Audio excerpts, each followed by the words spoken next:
अस्सलाम वालेकुम dear students. आज हम इस्लामियत का थर्ड चैप्टर जो है उसके मुसावात टॉपिक पे पहुंच गए हैं। आज हम मुसावात का टॉपिक रीड करेंगे।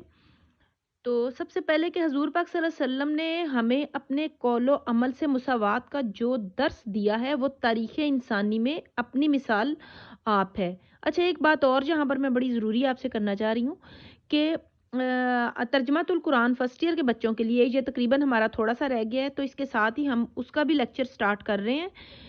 तो आज या कल इंशाल्लाह उसका लेक्चर भी आपको मिल जाएगा मिल जाएगा और उससे आपको बहुत ज़्यादा हेल्प मिलेगी। तो चलिए अब मुसावात का टॉपिक रीड करते हैं कि हज़रत मोहम्मद सल्लल्लाहु अलैहि वसल्लम के नज़दीक अमीर और गरीब, शाह और गदा, आका और गुलाम सब बराबर थे। आप सल्लल्लाहु अलैहि वसल्लम ने ख़ानदानी और कबायली फ़ख्र को मिटा दिया। हज़ूर पाक सल्लल्लाहु अलैहि वसल्लम ने अपने आने से उस फ़ख्र को मिटा दिया जो ख़ानदान पर लोग करते थे, और कबीलों का जो फ़ख्र था उसको मिटा दिया, और सब जो मुसलमान है जब सब लोगों को भाई भाई बना दिया।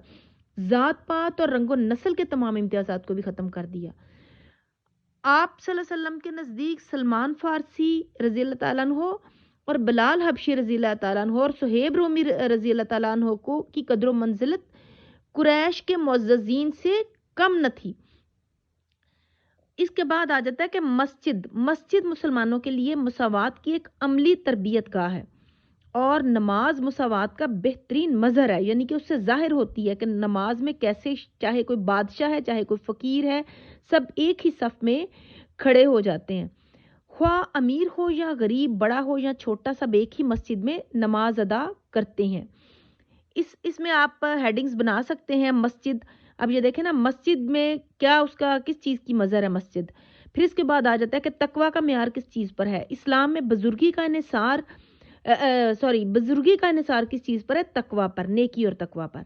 कि इस्लाम में बुजुर्गी का इन्हिसार ज़ात पात और कबीला और ख़ानदान के बजाय नेकी और तकवा पर है। जो भी शख्स जो है वो नेक और परहेजगार ज़्यादा होगा, उसकी उसकी बुजुर्गी और वो उसकी बढ़ाई ज़्यादा है। उसमें ये नहीं कि किसी का ख़ानदान बड़ा है या कबीला बड़ा है। हज़रत मोहम्मद सल्लल्लाहु अलैहि वसल्लम ने इस हकीकत को खुतबा हिज्जतुल विदा में यूं बयान फरमाया कि अय्युहन नासु इन्ना रब्बकुम वाहिदुन व इन्ना अबाकुम वाहिदुन। यानी ए लोगो, तुम सबका परवरदिगार एक है। यानी या अय्युहन नासु, ए लोगो, इन्ना रब्बकुम, कि तुम सबका रब जो है वो वाहिद एक है। फिर आगे है, और तुम सबका बाप आदम एक ही है। यानी व इन्ना अबाकुम अबाकुम बाप वाहिदुन, एक बाप है। बस कोई फजीलत नहीं अरबी को अजमी पर, अजमी को अरबी पर, और सुर्ख को काले पर और काले को सुर्ख पर, सवाए तकवा के। यानी कि किसी भी जो है तकवा का मेयार क्लियर हो गया कि सिर्फ तकवा का मेयार वही है जो शख्स जो है वो अल्लाह के नज़दीक ज़्यादा मुत्तकी और परहेजगार है।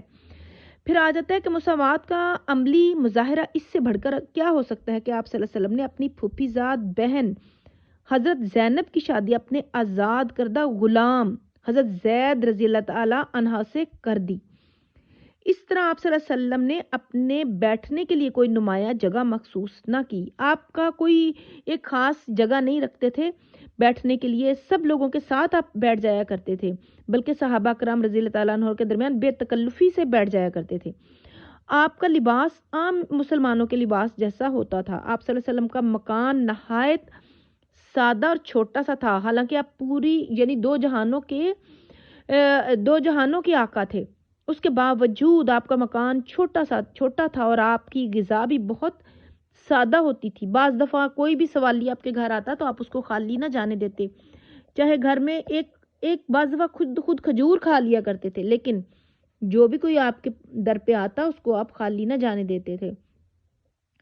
मस्जिद कुबा और मस्जिद नबवी की तामीर करते वक्त हज़रत मोहम्मद सल्लल्लाहु अलैहि वसल्लम ने सहाबा करम रज़ी अल्लाह अन्हुम के साथ मिलकर काम किया। इस तरह ग़ज़वा अहज़ाब के मौका पर भी आपने आम मुसलमानों के साथ खंदक खोदने में आप उनके साथ शरीक रहे। ये टॉपिक मुसावात का हमने आज रीड किया है, पढ़ा है इसको। और ये छोटा सा शॉर्ट नोट, इसमें कुछ भी आ सकता है, शॉर्ट क्वेश्चंस आ सकते हैं, कुछ भी आ सकता है। आप इसको ज़रूर अच्छे से रीड करें, 2 दफ़ा रीड करें तो आपको समझ आ जाएगी।